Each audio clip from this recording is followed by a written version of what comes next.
ना अभी सब रेडी। हेलो स्टूडेंट्स, कैसे हैं आप?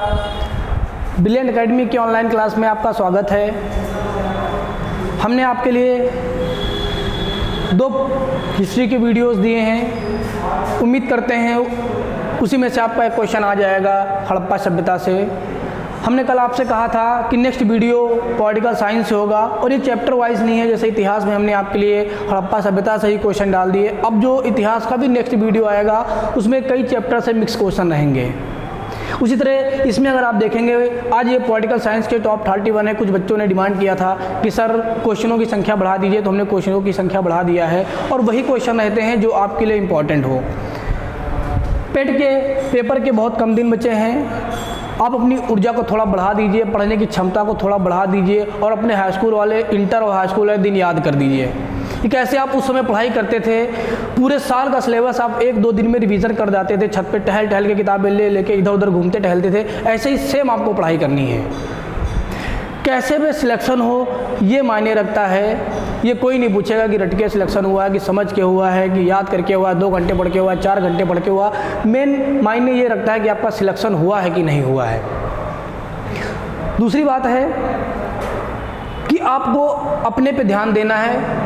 वैकेंसी नहीं आ रही है, वैकेंसी आ रही, पेपर होगा कि नहीं होगा, हमारा सारा टाइम इसी में वेस्ट हो जाता है। इसी पे डिस्कस हम किया करते हैं, लेकिन जब पेपर होने वाला होता है तब तक हमारी तैयारी एकदम नहीं होती है। आपको पढ़ाई पे फोकस करना है। पेपर चाहे आज हो, चाहे कल हो, चाहे 1 साल बाद हो, आपको खुद तैयार रहना है उसके लिए। आज भी बेटा ऐसी बात है कि आज भी अगर आप देखेंगे तो ऐसा नहीं है कि जॉब नहीं मिलती है। पढ़ने वालों के पीछे, मेहनत करने वालों के पीछे आज भी सफलता भागती है। आप मेहनत करके तो देखिए, आप पढ़ के तो देखिए, सफलता आपको ज़रूर से ज़रूर मिलेगी। अगर बेटा हिरन और शेर के शिकार की अगर आप बात करेंगे, स्टूडेंट की लाइफ भी एकदम ऐसी होती है। शेर को जब हिरन का शिकार करना होता है तो हिरन को खूब दौड़ाता है शेर, इतना दौड़ाता है कि हिरन थक जाए। और जब एकदम करीब आ जाता है शेर तो कुछ समय के लिए हिरन के पास रुक जाता है और 2 कदम पीछे हटता है। हिरन को लगता है कि शेर अब हमारा शिकार नहीं करेगा। हिरन एकदम निश्चित हो जाता है, डर समाप्त हो जाता है। इतने में शेर छलांग मारकर उसका शिकार कर लेता है। सेम आपको शेर बनना है, हिरन नहीं बनना है। हिरन आपकी मुसीबतें हैं, आपको शेर बनना है। लगातार आपको क्या करना है? दौड़ते रहना है। बहुत सारी मुसीबतें आएंगी आपकी ज़िंदगी में, थका थका के आपको, दौड़ा दौड़ा के आपको थका देंगी। कभी कभी तो ऐसा लगेगा कि एकदम लगता है सारी उम्मीदें ही ख़त्म हो गई हैं, अब हम लाइफ में कुछ नहीं कर पाएंगे। ये एकदम अंतिम पड़ाव होता है सफलता का। जब भी आप खूब मेहनत करें, 1 साल 2 साल 4 साल बाद जब भी आपको लगने लगे कि अब लगता है हम कुछ नहीं कर पाएंगे, ये सफलता का बेटा अंतिम पड़ाव होता है। ये वही स्थिति आ गई कि हिरन एकदम निश्चित हो गया कि शेर हमारा शिकार नहीं करेगा। अगर यहीं पे शेर हिम्मत हार गया तो हिरन बच जाएगा। अगर आप हिम्मत हार गए तो वो जॉब आप नहीं पाएंगे। आपको कितनी भी मुसीबतें आए, आपको 2 मिनट के लिए ठहरना है, आंखें बंद करके, फिर एकदम से छलांग लगा देना है और आपको सक्सेस पा लेनी है। हम ज़्यादा समय ना वेस्ट करते हुए क्वेश्चन स्टार्ट करते हैं। उम्मीद करते हैं कि आप अच्छे से पढ़ाई करेंगे और जॉब पाएंगे इस बार। अगर आप देखेंगे, पहला ही क्वेश्चन है, अगर आप देखेंगे पॉलिटिकल साइंस से जो अगर इम्पॉर्टेंट क्वेश्चन होता है तो संविधान सभा से क्वेश्चन आपके आना स्टार्ट होते हैं। संवैधानिक विकास से क्वेश्चन बहुत कम आते हैं, उसके हम अलग से आपके लिए वीडियो बना देंगे। लेकिन यहाँ जो क्वेश्चन है आपके, वो संविधान सभा से हैं। अगर आप देखेंगे पहला क्वेश्चन कि भारत की संविधान सभा किसके कहने पर बनाई गई थी? भारत की संविधान सभा किसके कहने पर बनाई गई थी? अगर आप इस क्वेश्चन को अगर आप देखेंगे तो आपने क्रिप्स मिशन का नाम सुना होगा। क्रिप्स मिशन और आपने कैबिनेट मिशन। कैबिनेट मिशन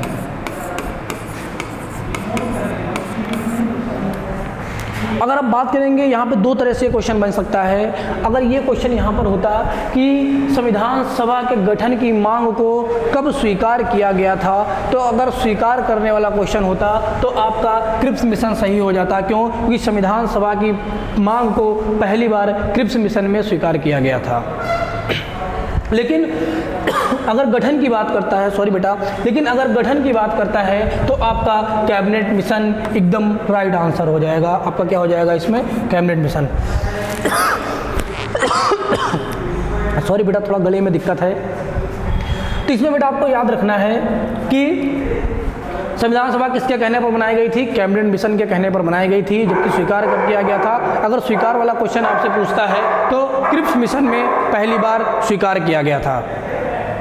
अगर आप नेक्स्ट क्वेश्चन अगर आप देखते हैं, नेक्स्ट क्वेश्चन, भारत की संविधान सभा का अध्यक्ष कौन था? अगर आप देखेंगे जो संविधान सभा बनाई गई थी, किस लिए बनाई गई थी? पहला बात तो ये है बेटा, संविधान सभा किस लिए बनाई गई थी? तो जब भारत आज़ाद हुआ 1947 में, तो एक नियम कानून की ज़रूरत थी, एक संविधान की ज़रूरत थी, ताकि फिर कोई कंट्रीज़ हमें गुलाम न बना ले। एक व्यवस्था की ज़रूरत थी। दूसरी बात है, जब भारत आज़ाद हुआ था उस समय गरीबों और अमीरों के बीच में जो खाई थी बहुत बढ़ चुकी थी। जो जमींदार वर्ग के लोग थे, साहूकार थे, अंग्रेज़ों के चापलूस थे, वो बहुत ऊंचे पदों पर थे, और भारतीय लोग जो गरीब थे वो गरीब थे। तो अंग्रेज़ भारत को छोड़कर चले जाएं, इसके बाद कोई भारतीय ही भारतीयों को ना गुलाम बना ले, जो पैसे वाले लोग हैं वो गरीब लोगों को ना गुलाम बना ले, इसलिए आपका संविधान का निर्माण किया गया। और उस संविधान के निर्माण के लिए आपकी संविधान सभा बनाई गई थी। तो अगर आप देखेंगे संविधान सभा का अध्यक्ष कौन था, तो इस बार संविधान सभा का जो अध्यक्ष था वो डॉक्टर राजेंद्र प्रसाद थे। कैसे याद रखना है? यहाँ पे 3 क्वेश्चन आपके बनते हैं। अगर संविधान सभा की बैठक की बात करोगे आप, संविधान सभा की बैठक, तो संविधान सभा की 3 बैठकें आपको याद रखना है। पहली बैठक आपकी 11 दिसंबर 1946 को हुई थी। फिर जो आपकी बैठक हुई थी, अगर पहली 9 दिसंबर को हुई थी बेटा, सॉरी, पहली 9 दिसंबर को हुई थी। दूसरी आपकी 11 दिसंबर 1946 को हुई थी। तीसरी बैठक जो थी आपकी वो 13 दिसंबर 1946 को हुई थी। 3 डेटें आपको याद रखनी है। अगर आप पहली बैठक की बात कर रहे हैं 9 दिसंबर, तो इस दिन इसमें क्या काम किया गया था? डॉक्टर सच्चिदानंद को अस्थायी अध्यक्ष चुना गया था। पहली बैठक में यह काम किया गया था, डॉक्टर सच्चिदानंद को अस्थायी अध्यक्ष चुना गया था। अगर आप दूसरी बैठक देखेंगे तो दूसरी बैठक में बेटा ये काम किया गया था कि डॉक्टर राजेंद्र प्रसाद को संविधान सभा का स्थायी अध्यक्ष चुना गया था, HC मुखर्जी को उपाध्यक्ष चुना गया था, और BN राय को संवैधानिक सलाहकार नियुक्त किया गया था। तो तीनों क्वेश्चन याद रखना। ये भी पूछ लेता है संवैधानिक सलाहकार कौन था, तो आपके BN राव थे। ठीक है, इतना याद रखिएगा। अगर आप बात करेंगे 13 दिसंबर का, तो ये भी आपके लिए इंपॉर्टेंट हो जाता है, क्योंकि 13 दिसंबर इस दिन पंडित जवाहरलाल नेहरू ने, पंडित JL नेहरू ने एक प्रस्ताव पेश किया था जिसका नाम था उद्देश्य प्रस्ताव। उद्देश्य प्रस्ताव, ये उद्देश्य प्रस्ताव है क्या बेटा? तो प्रेजेंट में जो आप प्रस्तावना पढ़ते हैं, प्रस्तावना, वही हम समझ सकते हैं, वही हमारा क्या है? उद्देश्य प्रस्ताव है। इसको किसने प्रस्तुत किया था? पंडित जवाहरलाल नेहरू ने। कब प्रस्तुत किया था? 13 दिसंबर 1946 को। और 22 जनवरी 1947 को संविधान सभा ने उद्देश्य प्रस्ताव को पारित कर दिया था। यही जाकर आगे हमारा क्या बना था? प्रस्तावना बना था। तो इतना आप याद रखिएगा, तो इसमें आपका डॉक्टर राजेंद्र प्रसाद सी हो जाएगा। अगर आप नेक्स्ट क्वेश्चन की बात करते हैं, धर्मनिरपेक्ष राज्य किसे कहते हैं? अगर आप भारत की संविधान की प्रस्तावना पढ़ते हैं तो प्रस्तावना को में आपको भारत की जो प्रकृति बताई गई है, जो नेचर बताया गया है, वो कैसा है? धर्मनिरपेक्ष या पंथ निरपेक्ष। अर्थात धर्मनिरपेक्ष या पंथ निरपेक्ष का तात्पर्य है कि उस देश में किसी धर्म को मान्यता नहीं प्राप्त रहती है, सभी धर्म के लोग कैसे रहते हैं? समान रहते हैं। ठीक है, तो आप अगर देखेंगे धर्मनिरपेक्ष का तात्पर्य क्या है? जिसका कोई अपना धर्म ना हो, जो नास्तिक ना हो, ये नहीं है धर्म विरोधी, ऐसा कुछ नहीं है। अगर आप देखेंगे जिसका कोई अपना धर्म न हो, धर्मनिरपेक्ष राज्य का यही तात्पर्य है कि उस राज्य का कोई अपना धर्म नहीं होता है, सभी धर्म क्या होते हैं? समान होते हैं। नेक्स्ट क्वेश्चन अगर आप देखेंगे, भारतीय संविधान केवल सरकार के लोकतांत्रिक रूप की कल्पना नहीं करता है, बल्कि एक लोकतांत्रिक समाज की भी कल्पना करता है, क्योंकि इसकी विचारधारा से ओतप्रोत है। ये कहना चाहता है कि अगर आप भारत के संविधान की प्रस्तावना पढ़ रहे हैं तो आप देखेंगे स्टार्ट कहाँ से होती है? हम भारत के लोग, हम भारत के लोग। और दूसरी बात अगर आप देखेंगे, इसमें संविधान में क्या बताया गया है कि संविधान में लोकतांत्रिक समाज की जो स्थापना हो रही है वो किसके माध्यम से हो रही है? तो अगर आप प्रस्तावना पढ़ेंगे तो उसमें देखेंगे आपको न्याय का भी वर्णन मिलता है, प्रस्तावना में समानता का भी वर्णन मिलता है, स्वतंत्रता का भी है, और भाईचारे के लिए आपके बंधुत्व का वर्णन मिलता है। तो बंधुत्व का मतलब ही होता है भाईचारा। तो इन चारों शब्द का वर्णन बेटा हमारे प्रस्तावना में मिलता है, और लोकतंत्र समाज की स्थापना इसके माध्यम से होती है। तो आपको कौन सा विकल्प सही हो जाएगा? डी विकल्प सही हो जाएगा। इंपॉर्टेंट क्वेश्चन है आपके लिए। ये भी पूछ सकता है बेटा, कोई इसमें से एक शब्द दे देगा या 3 शब्द दे देगा, एक शब्द अलग कर देगा या 2 शब्द देकर ए और बी लिख देगा कि इनमें से कौन सा शब्द हमारी प्रस्तावना में नहीं है या कौन सा शब्द है। तो आपका चारों शब्द याद रखने हैं। अगर आप नेक्स्ट क्वेश्चन देख रहे हैं, संविधान की प्रस्तावना में भारत को निम्नलिखित में से किस रूप में घोषित किया गया है। अगर आप देखेंगे भारत की प्रस्तावना में भारत को क्या बताया गया है, अगर आप देखेंगे भारत की प्रस्तावना में, तो अगर आप देखेंगे एक प्रभुत्व संपन्न लोकतांत्रिक गणराज्य ये भी कहा गया है, एक समाजवादी लोकतांत्रिक गणराज्य ये भी कहा गया है, एक गणराज्य ये भी कहा गया है। जो उपयुक्त विकल्प है इसमें आपका ये है कि एक प्रभुत्व संपन्न समाजवादी पंथ निरपेक्ष और लोकतंत्रात्मक गणराज्य है। ये शब्द आपके प्रस्तावना में इस्तेमाल किए गए हैं। ये स्वतंत्रता समानता बंधुत्व शब्द आपके, न्याय स्वतंत्रता समानता बंधुत्व शब्द इस्तेमाल किए गए हैं। वैसे ये भी शब्द आपके एक प्रभुत्व संपन्न समाजवादी पंथ निरपेक्ष लोकतांत्रिक गणराज्य भारत को बताया गया है। प्रभुत्व संपन्न का मतलब ये होता है कि भारत पूरी तरह से अपने आंतरिक और बाह्य मामलों में स्वतंत्र है और सक्षम भी है। हमारी किसी देश से लड़ाई हो रही, पाकिस्तान से लड़ाई हो रही है, हमारे आंतरिक मामले में कोई दिक्कत है तो किसी अन्य देश को हस्तक्षेप करने की जरूरत नहीं है। हम खुद सक्षम हैं अपने मामलों को निपटारा करने के लिए, इसको प्रभुत्व संपन्न बोलते हैं। समाजवादी बेटा अगर देखेंगे आप ये तो लोकतंत्र से मिलती जुलती विचारधारा है। समाजवादी में अगर आप देखेंगे लोगों को उत्थान के लिए प्रयास किए जाते हैं कि जो लोगों के बीच में जो खाई होती है उसको पाट दिया जाए। अमीर लोग बहुत अमीर है, गरीब बहुत गरीब हैं, तो इस खाई को पाट कर गरीबों को क्या किया जाता है, उनका उत्थान किया जाता है। अगर आप देखेंगे पंथ निरपेक्ष का मतलब वही धर्म निरपेक्ष है आपका। भारत में कोई भी धर्म प्रधान नहीं है, सभी धर्मों को सामान्य मान्यता है। और लोकतंत्रात्मक गणराज्य, देखो कि आप समझेंगे अगर आप लोकतंत्र की बात कर रहे हैं, लोकतंत्र, तो लोकतंत्र का मतलब क्या है बेटा, लोकतंत्र का मतलब है जहाँ पर जनता सर्वप्रमुख हो। लोकतंत्र जनता का, जनता के लिए, जनता द्वारा शासन है। यहाँ पे सर्वप्रमुख आपकी जनता होती है। अगर आप लोकतंत्र की बात करेंगे तो लोकतंत्र 2 प्रकार का होता है, एक होता है आपका राजशाही लोकतंत्र, एक आपका होता है गणतंत्रात्मक लोकतंत्र। दोनों आपको समझना है, क्वेश्चन बनते हैं, अभी नेक्स्ट क्वेश्चन आपको यहाँ से मिलेंगे। तो देखो कि राजशाही लोकतंत्र क्या है। राजशाही लोकतंत्र वो है जहां देश का जो मुखिया होता है, देश का जो मुखिया है वो वंशानुगत होता है। देश का मुखिया कैसा होता है, वो वंशानुगत होता है। एग्जाम्पल आप ले सकते हैं ब्रिटेन। ब्रिटेन के कई नाम है, ब्रिटेन बोलो चाहे यूके बोलो। यहाँ पर जो देश का मुखिया है वो कौन है, वहाँ का राजा है। अब एशियन इतिहास में भी पढ़ते हैं ब्रिटेन की महारानी, ब्रिटेन के महाराजा। तो यहाँ का जो मुखिया होता है वो वंशानुगत होता है, अर्थात परदादा थे, फिर पिताजी होंगे, फिर उनके बच्चे होंगे, फिर उनके बच्चे होंगे, वंशानुगत होता है। ये राजशाही लोकतंत्र होता है। लेकिन अगर आप गणतंत्रात्मक लोकतंत्र की बात कर रहे हैं तो यहाँ जो देश के मुखिया का होता है, तो देश के मुखिया का चुनाव होता है। देश के मुखिया का चुनाव होता है। वो चुनाव कैसा भी हो सकता है, वो चुनाव डायरेक्ट प्रत्यक्ष भी हो सकता है, वो चुनाव अप्रत्यक्ष इनडायरेक्ट भी हो सकता है। प्रत्यक्ष चुनाव क्या है, जिसमें डायरेक्ट हम लोग वोट देने जाते हैं। अप्रत्यक्ष चुनाव क्या है, जिसमें हम लोग डायरेक्ट वोट देने नहीं जाते हैं, जिनको हम चुनते हैं उनके माध्यम से जो प्रतिनिधि चुने जाते हैं वो आपका प्रत्यक्ष चुनाव है। तो अगर आप देखेंगे भारत देश का मुखिया कौन है, भारत देश का मुखिया कौन है, तो भारत देश का अगर मुखिया देखेंगे तो आपका क्या है, राष्ट्रपति है। तो राष्ट्रपति का क्या होता है, हमारे यहाँ राष्ट्रपति का चुनाव होता है। और कैसा चुनाव होता है, अप्रत्यक्ष चुनाव होता है राष्ट्रपति का। तो इसलिए भारत कैसा है, लोकतंत्रात्मक गणराज्य है। तो आप सबका मतलब समझ गए होंगे। आप मेहनत करिए, हम आपको एक एक शब्द का अर्थ समझाएंगे। हमारा उद्देश्य है आपको समझाना। क्वेश्चन कहीं से भी बनते हैं, अगर आप सिद्धांत समझे रहते हैं, शब्द समझे रहते हैं, तो आपके शब्द, आपके क्वेश्चन गलत नहीं होंगे, आपके शब्द की जो मीनिंग है वो गलत नहीं होंगी। और आप नेक्स्ट क्वेश्चन की बात करते हैं, संविधान के अंतर्गत भारतीय लोकतंत्र के आदर्शों को हम कहाँ देख सकते हैं। ये कहना चाहता है क्वेश्चन का, देखेंगे भारतीय लोकतंत्र के आदर्श। हमने अभी आपको बताया न्याय। भारत में सभी लोग समान हैं, सभी के लिए समान न्याय है। चाहे अमीर अपराध करे, चाहे गरीब अपराध करे, चाहे स्त्री करे, चाहे पुरुष करे, चाहे बच्चे करें, सभी अपराधी हैं। सभी के लिए दंड का प्रावधान है। सभी लोग भारत के समान हैं। कोई ऊंच नीच छुआछूत इन सबका विरोध किया गया हमारे संविधान में। आपस में भाईचारे की तरह मिलकर रहना है, आपको बंधुत्व के साथ रहना है एक दूसरे को।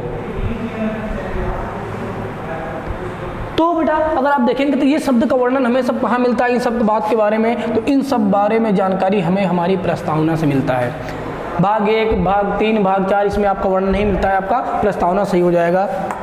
नेक्स्ट क्वेश्चन अगर आप देखेंगे, भारत की संविधान की प्रस्तावना में निम्नलिखित में से वह शब्द कौन सा है जिसका समावेशन संविधान संशोधन 42वां संविधान संशोधन 1976 के माध्यम से नहीं किया गया था।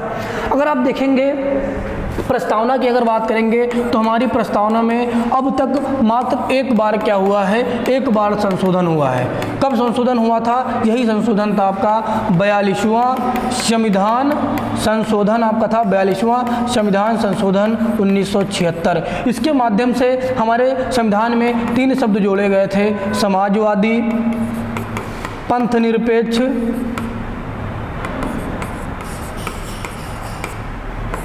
और अखंडता। 3 शब्द हमारे संविधान में जो प्रस्तावना में जोड़े गए थे। और जो आपका 42वां संविधान संशोधन है, इसे मिनी कॉन्स्टिट्यूशन ऑफ इंडिया भी बोलते हैं। ये भी पूछ सकता है मिनी कॉन्स्टिट्यूशन किस संविधान संशोधन को बोलते हैं, तो 42वां संविधान संशोधन 1976 को बोलते हैं। इतना आपको ये याद रखना है। तो अगर आप इसमें देखेंगे तो समाजवादी है, पंथ निरपेक्ष है, और अगर हम गरिमा भी कह सकते हैं, अखंडता को हम लोग गरिमा भी कह सकते हैं, तो आपका क्या हो जाएगा, निष्ठा हो जाएगा। ये नहीं जोड़ा गया था 42वें संविधान संशोधन 1976 के माध्यम से। अखंडता का मतलब ही होता है गरिमा। हमारा भारत अखंड है, तो इसलिए बेटा ये जोड़ा गया था, तो इसमें निष्ठा हो जाएगा, ये नहीं जोड़ा गया था। ये 3 शब्द जोड़े गए थे, ये आप याद देखिएगा, घुमा घुमा के पूछता है 42वें संविधान संशोधन 1976 के द्वारा कौन से शब्द जोड़े गए थे। 3 दे देगा, चौथा दे देगा इनमें से सब, तो सब। 4 विकल्प दे देगा, 4 विकल्प, 4 विकल्प में कोई एक रख देगा, पूछेगा इनमें से कौन सा शब्द जोड़ा गया था, जो इनमें से एक दिया होगा वो जोड़ा गया था। तो इतना आपको ये क्वेश्चन याद रखना है। अगर अब नेक्स्ट क्वेश्चन की बात करते हैं, संविधान बनाते समय निम्नलिखित में से कौन सा आदर्श प्रस्तावना में शामिल नहीं किया गया था। मतलब कहना चाहता है जब हमारा संविधान बनकर तैयार हुआ था 26 नवंबर 1949 को, और जब लागू हुआ था 26 जनवरी 1950 को, तो इसमें से कौन सा आदर्श नहीं था। तो अगर आप देखेंगे, अभी हमने बताया 42वां संविधान संशोधन 1976 में समाजवादी, पंथ निरपेक्ष और अखंडता ये शब्द आपके जोड़े गए थे, तो यही शब्द बाद में जोड़े गए थे, तो क्या हो जाएगा आपका समाजवादी। स्वतंत्रता, समता, न्याय ये शब्द पहले से हमारे संविधान में है, जब से संविधान है तब से ये शब्द है, लेकिन ये समाजवादी शब्द बाद में जोड़ा गया है। अगर आप नेक्स्ट क्वेश्चन देखेंगे, भारतीय संविधान की प्रस्तावना में निम्नलिखित में से किस अभिव्यक्ति का प्रयोग नहीं किया गया है। ये क्वेश्चन आपके लिए इंपॉर्टेंट। अगर देखेंगे, सर्वसत्ताधारी लोकतांत्रिक गणराज्य अभी हमने बताया प्रयोग किया गया है, समाजवादी है अभी हमने आपको बताया 42वें संविधान संशोधन 1976 के माध्यम से जोड़ा गया था, धर्मनिरपेक्ष या इसी को पंथ निरपेक्ष बोलते हैं ये भी है। तो क्या शब्द नहीं है, संघीय, संघीय शब्द नहीं है, तो आपका ये हो जाएगा। और नेक्स्ट अगर आप क्वेश्चन देखेंगे, अब तक भारत के संविधान की उद्देशिका में कितनी बार संशोधन किया जा चुका है, तो 1 बार। अभी हमने आपको बताया जो पंडित जवाहरलाल नेहरू ने 13 दिसंबर 1946 को उद्देश्य प्रस्ताव पेश किया था, वही हमारी प्रस्तावना है। इसलिए देखो प्रस्तावना की जगह इस पर क्या लिख दिया है, उद्देशिका लिख दिया है, तो ये भी आपको याद रखना है। नेक्स्ट क्वेश्चन अगर देखेंगे, हमारे संविधान की प्रस्तावना में उल्लेख नहीं है, किसका उल्लेख नहीं है, तो अभी आपने देखा न्याय का है, भातृत्व अर्थात भाईचारे का है, प्रतिष्ठा की समानता अर्थात समानता का, तो किसका नहीं है, वयस्क मताधिकार का उल्लेख हमारे संविधान की प्रस्तावना में नहीं है, तो वयस्क मताधिकार का उल्लेख नहीं है। नेक्स्ट क्वेश्चन आप देखेंगे, संविधान में सम्मिश्र संयोजित भारत का वर्णन निम्नलिखित में से किस प्रकार किया गया है। अर्थात ये कहता जाता है कि भारत का स्वरूप कैसा बताया गया है, संविधान में भारत का स्वरूप कैसा बताया गया है। तो अगर आप अनुच्छेद 1 पढ़ेंगे तो उसमें लिखा है इंडिया यानी कि भारत, फिर आगे लिखा है राज्यों का संघ, अर्थात भारत राज्यों का संघ है। राज्यों का समूह दिया होगा, गलत है। राज्यों का यूनियन दिया होगा, गलत है। राज्यों का एकीकरण दिया होगा, गलत है। राज्यों का संघ, जहाँ पे आपको संघ शब्द मिलेगा वही एकदम राइट विकल्प है। तो यहाँ पे अगर देखेंगे, एक राज्य संघ है, ये सही हो सकता है, अर्धसंघीय नहीं है, अस्थायी ये भी नहीं है। ये विकल्प एक बार और देखिए, राज्यों तथा संघ शासित क्षेत्रों का एक परिसंघ है, तो ये आपके लिए सर्वाधिक उपयुक्त विकल्प है। क्यों? क्योंकि भारत में सिर्फ राज्य ही नहीं शामिल हैं, भारत में संघ शासित क्षेत्र भी तो आते हैं। तो दोनों को यहाँ पर मिला के कह दिया है, राज्यों और संघ शासित क्षेत्रों का एक परिसंघ बताया गया है। तो आपका सी जो है ये उपयुक्त है, सही है, ये आप देख लीजिएगा। भारतीय संविधान के अनुच्छेद 1 में यह घोषणा की गई है इंडिया अर्थात भारत। हम ही बताया इंडिया अर्थात भारत को अभी क्या बताया गया है, राज्यों का संघ बताया गया। एकदम उपयुक्त विकल्प है आपका, बहुत इंपॉर्टेंट क्वेश्चन है, आप देख लीजिएगा, ये भी इंपॉर्टेंट है। आप देखेंगे भारतीय संघ राज्य क्षेत्र का दैनिक प्रशासन किसके द्वारा चलाया जाता है? ये क्वेश्चन आप देखिए, दैनिक प्रशासन की इसमें आपसे बात कर रहा है। अगर संघ शासित प्रदेश या इसी को केंद्र शासित प्रदेश बोलते हैं, इसमें अगर देखेंगे तो इस पे नियम कानून बनाने का जो अधिकार होता है वो राष्ट्रपति के पास होता है, और राष्ट्रपति प्रशासक अर्थात उपराज्यपाल के माध्यम से इस पे शासन चलाता है। तो इसमें दैनिक प्रशासन पूछा है आपका, तो प्रशासक या उपराज्यपाल आपका सही हो जाएगा। अगर ये इसमें पूछता है कि संघ या केंद्र शासित प्रदेशों में से संबंधित अधिकार किसको प्राप्त होते हैं, तो आपका राष्ट्रपति हो जाता है, लेकिन दैनिक प्रशासन पूछा है आपका तो उपराज्यपाल हो जाएगा। नेक्स्ट क्वेश्चन आप देखेंगे, निम्नलिखित में से कौन सा राजनीतिक अधिकार नहीं है? तो बेटा इसमें आपका राजनीतिक अधिकार पूछ लिया है। देखिए अब विकल्प पढ़िए, मत देने का अधिकार, जीवन का अधिकार, चुनाव लड़ने का अधिकार, सरकार के अधिशासी निकायों के पास शिकायत करने का अधिकार। इसमें से अगर आप देखेंगे जीवन के अधिकार की अगर आप बात कर रहे हैं तो ये हमारा क्या है? ये हमारा मौलिक अधिकार है। प्राण या दैहिक स्वतंत्रता या जीवन का अधिकार अनुच्छेद 21 में ये बात कही गई है, तो ये हमारा मूल या मौलिक अधिकार है। बाकी जो अधिकार है आपके राजनीतिक अधिकार, मत देने का अधिकार हमारा राजनीतिक अधिकार है, चुनाव लड़ने का अधिकार हमारा राजनीतिक अधिकार है। किसी भी सरकार का निकाय अगर कोई काम नहीं कर रहा है, कोई शिकायत हमारी नहीं सुन रहा है या कोई खराब काम कर रहा है, उसकी हम शिकायत कर सकते हैं, उसके ऑफिस में हम जा सकते हैं। तो आपका कौन सा हो जाएगा? जीवन का अधिकार। नेक्स्ट क्वेश्चन अगर आप देखेंगे, निम्नलिखित में से किस सन में भारतीय नागरिकों के लिए मौलिक कर्तव्य संविधान में जोड़े गए थे? तो सरदार अगर आप बात करेंगे बेटा इसकी अगर बात करेंगे तो 1976 में हमारे संविधान में मौलिक कर्तव्य जोड़े गए थे। वर्तमान में कितने मौलिक कर्तव्य हैं? अगर आप देखेंगे तो वर्तमान में आपके 11 मौलिक कर्तव्य हैं। जो आपका 11वां है वो बहुत इंपॉर्टेंट है। 86वें संविधान संशोधन सन 2002 में जोड़ा गया था, और 11वां आपका है क्या? 6 से 14 वर्ष तक के बच्चों को निःशुल्क एवं अनिवार्य शिक्षा की बात की गई है।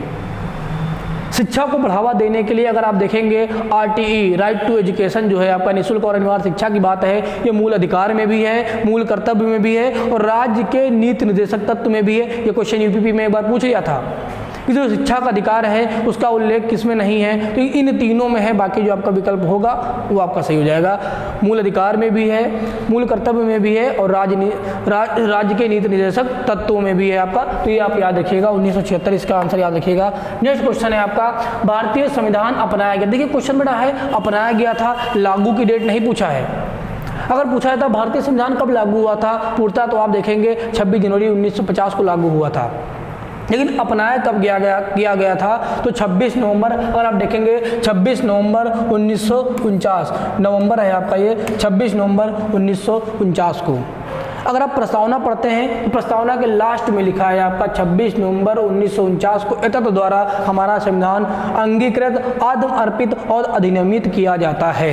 ये तीनों शब्द भी आपको याद रखने हैं जो भी हमने आपको बताया है, तो आप ये डेटा याद रखिएगा। अगर लागू करने की डेट पूछता है आपका तो 26 जनवरी 1950 का हो जाएगा। एक क्वेश्चन और बेटा है, आप कर देखेंगे कि हमारा संविधान बनकर तो यही तैयार हो गया था 26 नवंबर 1949 को, लेकिन लागू करने में इतना देर क्यों किए? 26 जनवरी 1950 को क्यों लागू किए? तो अगर आप ये 26 जनवरी की अगर डेट आप देख रहे हैं आपकी 26 जनवरी, तो इसका हमारे इतिहास में पहले से ही महत्व है। क्यों? क्योंकि पहली बार 26 जनवरी 1930 को पूर्ण स्वराज दिवस मनाया गया था।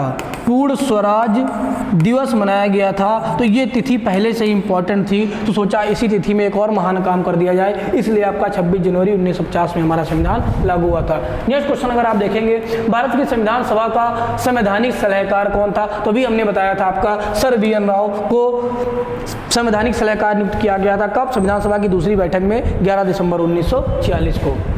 नेक्स्ट अगर आप देखेंगे, शासन की संघीय प्रणाली इस अधिनियम के अंतर्गत स्थापित की गई थी। ये पहला चैप्टर है आपका राजनीति विज्ञान का, इतिहास का भी है, आपको मॉडर्न इतिहास में भी है और राजनीति विज्ञान में भी है, भारत का संवैधानिक विकास क्रम।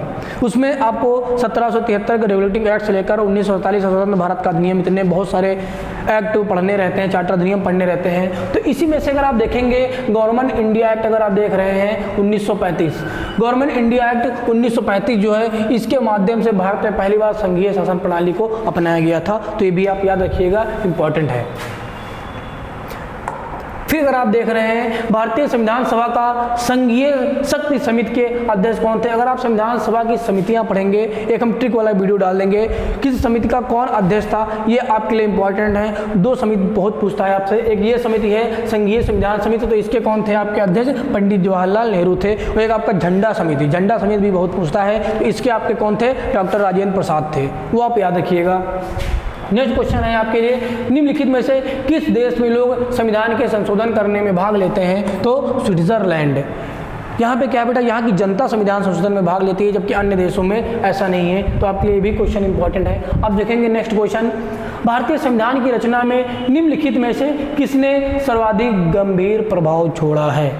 अगर आप भारतीय संविधान की रचना की बात करेंगे तो अगर आप देखते हैं कि हमारे संविधान में जो भी नियम कानून है, जो भी प्रावधान है, वो सिर्फ हमारे देश के नहीं हैं, अन्य देशों से भी ग्रहण किए गए हैं। एग्जाम्पल, जैसे पड़ोस के घर में सभ्य लोग रहते हैं, उनके बेटे नौकरी पा गए, उनकी बहुरिया नौकरी पा गई, उनकी बेटी नौकरी पा गई, तो हमारे माता पिता क्या करते हैं, उनके नियम कानून हमारे यहाँ लागू करते हैं कि बेटा ऐसे पढ़ो, बहुरिया ऐसे रहो, बेटी ऐसे पढ़ो, ताकि आप भी जॉब पा जाओ। तो सेम यही चीज़ है, जिन जिन देशों में अच्छे नियम कानून जो थे उनको हमने क्या किया है, अपने देश में अपनाया है। लेकिन यहाँ पे ये पूछ रहा है कि सबसे ज़्यादा प्रभाव कहाँ किसका पड़ा है, या सबसे ज़्यादा नियम कानून कहाँ से लिए गए हैं। तो जो सबसे ज़्यादा प्रभाव पड़ा है वो भारत सरकार अधिनियम 1935 का पड़ा है, तो ये भी आपको याद रखना है।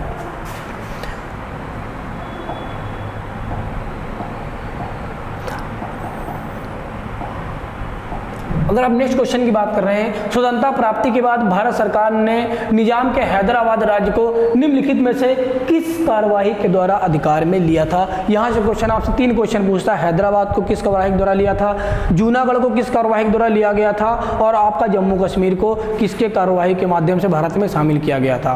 तो आप देखेंगे कि जब भारत आज़ाद हुआ था 15 अगस्त 1947 को, पाकिस्तान एक दिन पहले आज़ाद हुआ था 14 अगस्त 1947 को, और भारत 15 अगस्त 1947 बेटा 1947 है आपका, ठीक है। तो अगर आप देखेंगे तो जो देसी रियासतें थी आपकी, देसी रियासतें वही छोटी छोटी रियासतें थी, जो राज्य रजवाड़े जहाँ पर रहते थे, वही जो अंग्रेजों के चापलूस थे, जिन्होंने भारत को बेच दिया था अंग्रेजों के हाथ, खाते थे भारत की, रहते थे भारत की, गुणगान गाते थे अंग्रेजों के। तो जो देसी रियासतें थी इनको स्वतंत्रता दी गई थी कि आप चाहे पाकिस्तान में शामिल हो, आप चाहे भारत में शामिल हो। लेकिन हमारे सरदार वल्लभ भाई पटेल, जिनको भारत का बिस्मार्क कहा जाता है, सरदार वल्लभ भाई पटेल, इन्होंने क्या काम किया था, जो इन देसी रियासतें हैं इनको भारत में शामिल करने का प्रयास किया था, और इनके प्रयासों से ही लगभग सारी रियासतें भारत में शामिल हो गई थी। तो इसीलिए, लेकिन जो 3 रियासतें थी आपकी, एक आपकी थी जूनागढ़, एक आपकी थी हैदराबाद, और एक आपकी थी जम्मू और कश्मीर। अगर आप हैदराबाद की बात कर रहे हैं, यहाँ पे हैदराबाद पूछा है, तो हैदराबाद जो शामिल हुई थी वो पुलिस कार्यवाही के द्वारा,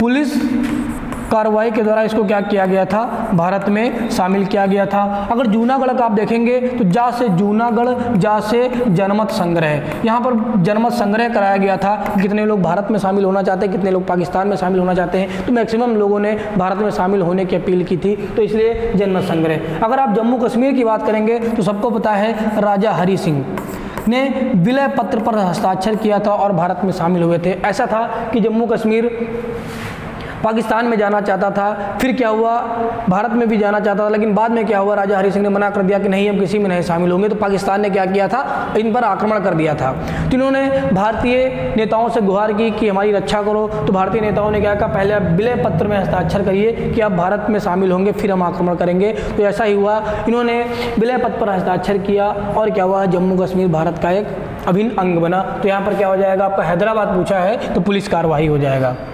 नेक्स्ट क्वेश्चन आप अगर देखेंगे, भारत में राजनीतिक शक्ति का स्रोत क्या है, तो अगर आप प्रस्तावना पढ़ते हैं तो उसमें पहला शब्द यही लिखा है, भारत की जनता या हम भारत के लोग। तो इसमें क्या है आपका, हम भारत के लोग अर्थात जनता जो है ये राजनीतिक शक्ति का स्रोत है। तो आपका ये क्वेश्चन सही हो जाएगा आपका। नेक्स्ट अगर आप देखेंगे, सरकार की निम्न प्रणालियों में से किसमें द्विसदनात्मक पद्धति एक अनिवार्य लक्षण है। तो अभी हमने बताया भारत की जो प्रणाली है वो कैसी है, संघीय शासन प्रणाली है। तो संघीय शासन प्रणाली की विशेषता होती है यहाँ पर द्विसदनात्मक विशेषता होती है। द्विसदन अर्थात केंद्र की बात करोगे अगर आप तो लोकसभा राज्यसभा, राज्य की बात करोगे अगर तो विधानसभा और विधान परिषद। तो द्विसदनीय व्यवस्था में किसकी विशेषता होती है? आपकी संघीय प्रणाली की विशेषता होती है। तो ये आपका क्वेश्चन सही हो जाएगा। नेक्स्ट अगर आप देखेंगे, निम्नलिखित में से कौन सा संशोधन अधिनियम मिनी संविधान संशोधन माना जाता है? अभी हमने आपको बताया था 42वां संविधान संशोधन 1976 को मिनी कॉन्स्टिट्यूशन ऑफ इंडिया बोला जाता है, ये भी आप याद रखिएगा।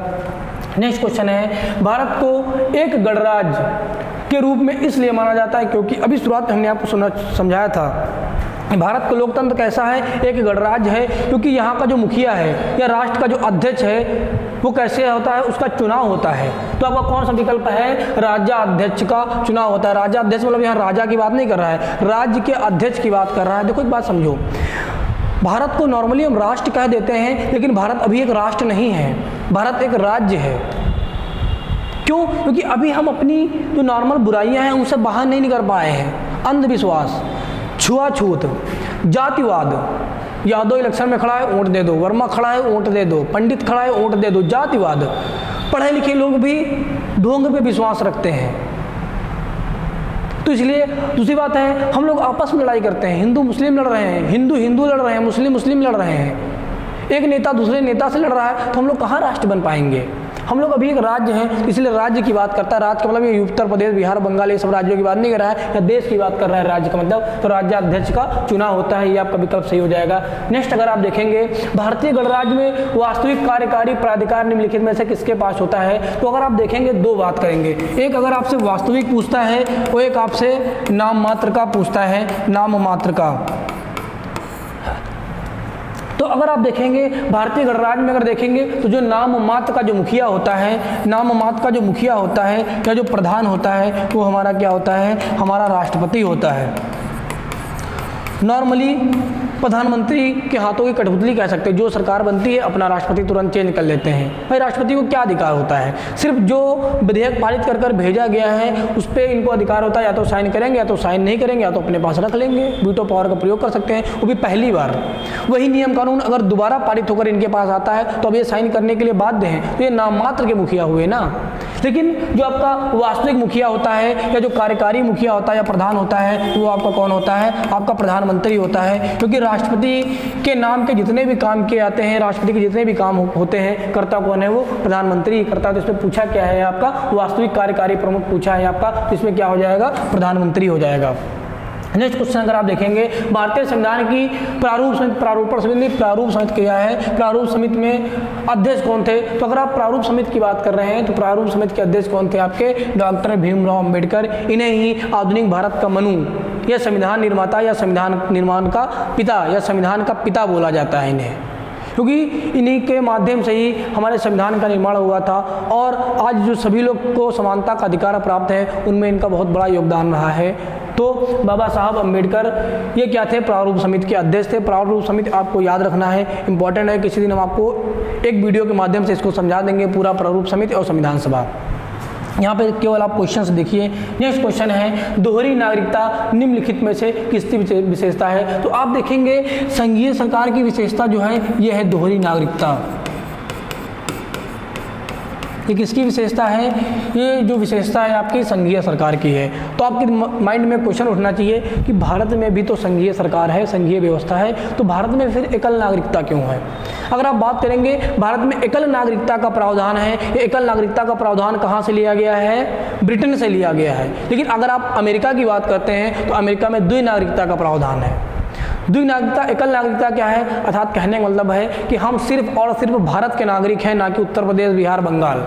वो तो प्रशासन के आधार पर छोटे छोटे क्षेत्रों में बांट दिया गया है ताकि ज़्यादा विकास हो सके क्षेत्रों का, लेकिन हम सिर्फ भारतीय नागरिक हैं। लेकिन अगर आप अमेरिका की बात करेंगे वहाँ पे 50 राज्य हैं, 50 राज्यों से मिलकर एक देश का निर्माण होता है। तो वहाँ जिस राज्य में आप रहते हैं अमेरिका में, तो राज्य की भी नागरिकता लेनी होगी, साथ में आपको अमेरिका की अलग से नागरिकता लेनी होगी। वहाँ पर द्वि नागरिकता का प्रावधान है, जबकि भारत में क्या है? एकल नागरिकता का प्रावधान है। तो भारत में संघीय सरकार का स्वरूप होते हुए भी जहाँ दोहरी नागरिकता का प्रावधान होता है, परंतु भारत में क्या है? संघीय सरकार का स्वरूप होते हुए भी एकल नागरिकता पाई जाती है। जो कहाँ से ली गई है एकल नागरिकता?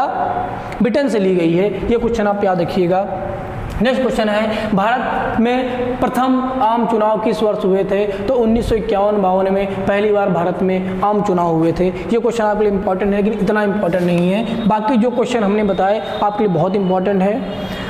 उम्मीद करते हैं आपकी पढ़ाई अच्छी चल रही होगी। और लास्ट में फिर कह रहे हैं, आपको शेर बनना है, आपको हिरन नहीं बनना है। कितनी भी मुसीबतें आए आपको रुकना नहीं है, बढ़ते रहना है, चलते रहना है। जब लगे कि हम हार चुके हैं, जब लगे कि हम थक चुके हैं, जब लगे कि अब हम कुछ नहीं कर पाएंगे, वो आपका अंतिम पड़ाव होता है सफलता का। उस समय अगर आप संभल गए तो आप सफल हो जाओगे, और उस समय अगर आप फिसल गए तो इस दौड़ के युग में आप बाहर हो जाओगे। फिर कुछ दिन तक क्या होगा, आप समाज में सर उठा के नहीं जी पाओगे। क्यों? क्योंकि परिवार वाले तो हो सकता है कुछ कम कहें, लेकिन आपके रिश्तेदार, आपके पास पड़ोसी, आपके गांव वाले कुछ नहीं कर पाया। आपका बेटा इलाहाबाद में रहता था, पैसे बर्बाद किया होगा बाप के। लेकिन जब तक आप पढ़ रहे हो आपको इन सब बातों पे नहीं ध्यान देना है। कोई क्या कह रहा है कहने दो। कोई कह रहा है जॉब नहीं पाओगे, हाँ नहीं पाएंगे। कोई कह रहा है पढ़ते नहीं घूमते हो, हाँ घूमते हैं। रिश्तेदार कह रहा है क्या कर रहे हो, 4-5 साल से नौकरी नहीं पाए, कोई बात नहीं, कुछ ना बोलो, अपना पढ़ाई पे कंसंट्रेट करो। अगर आप सबकी बातों पे ध्यान देने लगोगे, सबका जवाब देने लगोगे ना, तो आपका माइंड डाइवर्ट हो जाएगा। आपको जवाब बोल कर नहीं देना है, आपको जवाब कुछ करके दिखाना है, आपको करके देना है। वो माध्यम क्या है? पढ़ाई। पढ़ाई के माध्यम से आपको क्या पानी है? सफलता पानी है। वो सफलता आपकी जॉब भी हो सकती है, वो सफलता आपकी अन्य क्षेत्रों में भी हो सकती है। मेन उद्देश्य क्या है? हमारा सफलता।